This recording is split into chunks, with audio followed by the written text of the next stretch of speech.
Anong klase na orange today? Hoy, anong tawag sa Pilipinas nito? Meron to sa Pinas, di ba?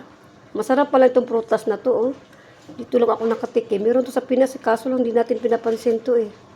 Di ba? Day, tingnan mo, Day. Ano to klase, Day? Ito yung tinapay nila ito na, guys, oh. Kubos. Dala makadalawa ako nito. Busog na ako. O, di ba? Ito naman, marami naman sa atin to. Kaya, pang burger. Meron pa dito, oh.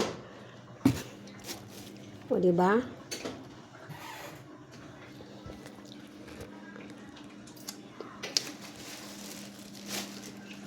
Kubos, tinapay. Ayan, nagluluto ang aking kaibigan. Para sa aming hapunan. Ayan. Tatag kita dito, Day. Uy, tama na yun. Maalat na yan. Balik ko lang asin. Yan, paminta.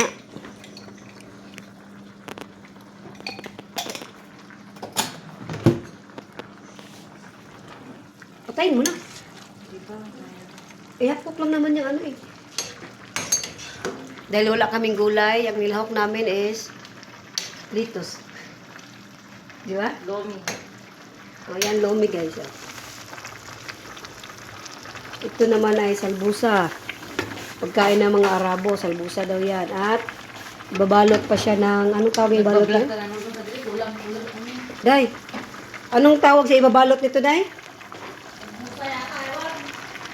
Kaya nga, may ibabalot na puti. Anong tawag nun? Ay, rapper daw. Wrapper ng mga Arabo. Bitchin ba ako dito? Ha? Ha? Ano yan? Bitchin? Oo.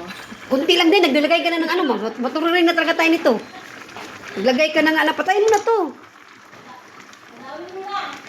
Ha? Patay mo na ay. Kulong-kulo na nga ay. Oh.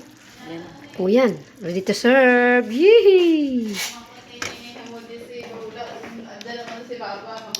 Yan lang guys. Thank you for watching everyone.